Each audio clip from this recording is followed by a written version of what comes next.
Okay, we're here with Doug Lewis and Steve Berry, longtime Hood County Livestock Raisers Association members.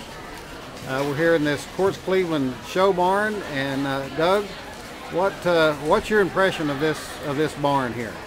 Well, Robert, I'm very excited about it and thrilled because in the 60s when I showed at the old barn, which is really the old barn, the original barn that was built in the 50s, I've seen it progress into what I thought was the new barn, which they tell me now is the old barn.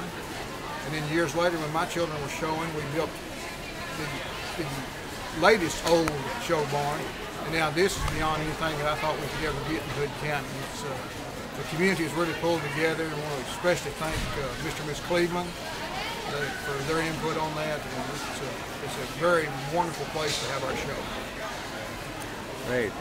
And Steve, what's your thoughts? Did you think you'd ever see anything like this in Hood County on the Granny Berry reunion grounds? Well, I hope so. It's remarkable. I know that what Doug's saying is exactly true. I remember Keith Hillman's years, and it's kind of ironic that right now while you're here, Daniel Lee is actually judging the rabbit show. And Daniel Lee was my ag teacher back in 78, 79, and 80 before him and Mr. Rosenbush moved off. And Mr. Lee said, you know, he told Neil Brockman and Homer Robertson and myself, "We've come a long way, baby." I said, "Oh, we sure have."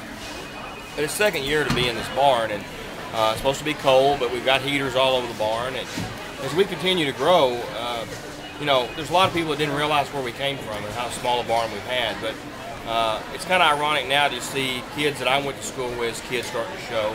Now, both my boys are through showing, but my brother's kids are showing. So, you know, the Clevelands, you know, Quartz has passed away, and Sally, you know, it's remarkable that they did what they did, and then the livestock members went out and borrowed the rest of the money to finish this barn. And, you know, I remember showing down in the old arena, like Doug said a minute ago, and, you know, we'd have the lamb show, the heifer calf show, pig show all in one day. Now we're strung out over almost 4 whole days. And, you know, Gary asked me a while ago when he was writing down some things about the chicken show, we have around 476 youth that participate. And, you know, they're learning life skills that I've learned, and responsibilities on taking care of their animals, and the life skills on paying your bills back, being responsible to the feed store or the bank. It's where I learned how to go back, you know, borrow money and take my first loan. And it's where my boys learned that they had to pay their feed bills before they could use the money for their next project and for any fun things to do. But there's, you know, miles and miles of experience and responsibilities are learned here. And if you sit down and thought about all the people that the livestock raisers have helped and has come through this barn and the barns and on this reunion grounds, there's been doctors, there's been lawyers, you know, there's been guys and women that's gone to the military and served our country. So we're very blessed, the same way we're blessed with the Cleveland's donation. And the members, there's tireless hours. I look around and think about David Massey, who's walked off there, and Doug and myself. A lot of the members here, Jerry Campbell, we don't even have kids showing anymore, but they still show up and they work. Not only they work 4 days during the stock show, it takes a whole month or 2 to get ready for the show. So it's a great opportunity to come out and support the youth, and for us to continue. And I hope, you know, somebody asked me, why do you continue to do this? Neil Allen did it when I was a kid, and somebody did it before that. So if we don't always pitch in and keep doing it, you know, it'll be something that dies off, just like a lot of things in America do. They die off, and this is a great tradition.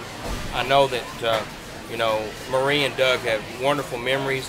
I still remember 1980 winning the Grand Champion Lamb. Okay, I mean, that's the kind of memories you have, and so that's what's fun about this. But 1980? 1980. And that wasn't many years ago, was it? Not really. Not really. When you think about it like that, time flies. But it wasn't near as nice a facility as this is, but I was just as proud.